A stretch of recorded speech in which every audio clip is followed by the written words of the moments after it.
time in His Word together again Thursday. And here we are, I believe, let me see, what part are we on? We are on part 4 of our series of the parable that I found in Matthew chapter 13, the book of St. Matthew, chapter 13, verses 45 and 46. Again, Jesus is speaking, and he says, again, the kingdom of heaven is like unto a merchant man seeking goodly pearls, who, when he had found one pearl of great price, went and sold all that he had and bought it. So far we've learned, I'm not going to go through every part because, it's going to take up too much time, but you can go down and find part 1, part 2, part 3, and then today is part 4, where Jesus is the merchant man. Okay, he left his home, he left his house, and he went searching for a pearl of great price, and he found one, and he sold all he had, and he bought it. And as you listen to part 1, part 2, part 3, you will see that he purchased this great pearl of great price with his very own blood, the blood that was beating through his very own heart and through the veins and arteries of his body, and purchased the pearl of great price. So the next few series is going to be talking about the pearl. Did some research on the pearl, and last week we learned how a pearl is made. A pearl is formed from something that is alive, okay? We learned that last week. This week, we're going to learn one of 3 other things about the pearl. We're going to learn about the sufferings of a pearl, okay? Stay with me and you'll catch on. The sufferings of a pearl.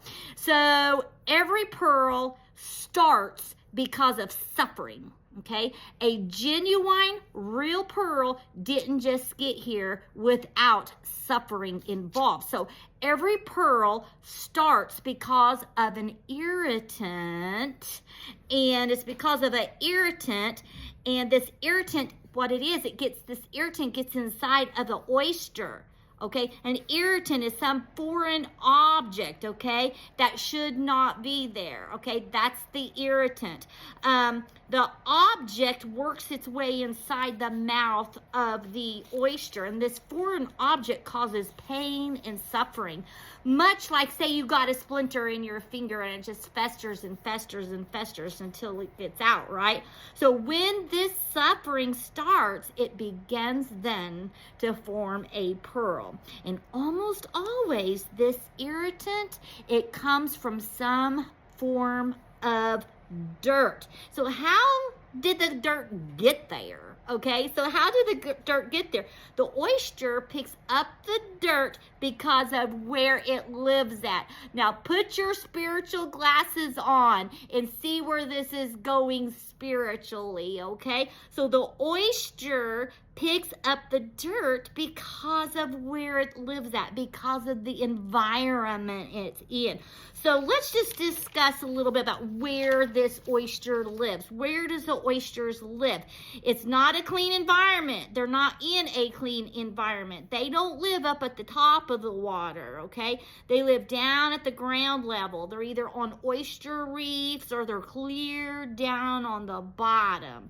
And because of where they're at, the things that are around them gets in them, and it begins to cause suffering inside of the oyster's mouth. Okay, so here's a little side note. We know a little bit about that, okay? There was an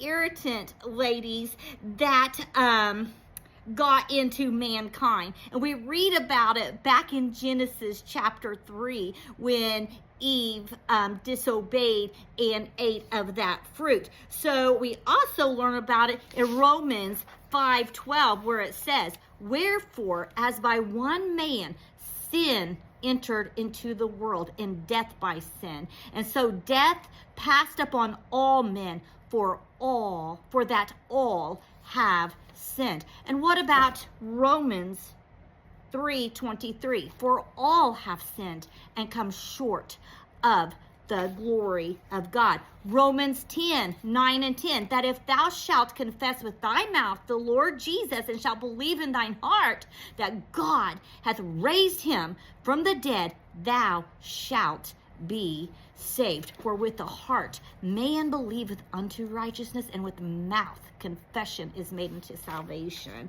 Oh, thank God for that salvation. But we're all born sinful. So number one, back to the pearl and the irritant. The only way for a pearl to be formed is for that irritant to be in there, okay? So then there must be some suffering. And here's the thing, it's not just our suffering, it's not just our sinful suffering. You know, I just wanted to point that out. That was just a little sidebar there about our sinful nature and our suffering in this world, okay? So it's not our suffering. That's not what the point is, okay? That produces the pearl.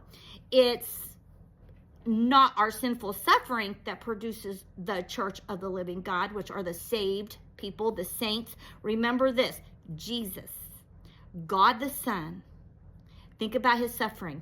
Jesus is about his suffering for us. Jesus, God himself in the flesh, came down from his high state, okay, came down here, and he got in the dirt with us. He was in the dirt with us. He got down here with our troubles with us. And he suffered being tempted. That's part of his suffering. He suffered being tempted. It said in Hebrews 2:18, for in that he himself hath suffered being tempted, he is able to secure them that are tempted. But there's more than just that suffering. He didn't just suffer what we suffer, but ladies, the Bible tells us he actually went to a cross.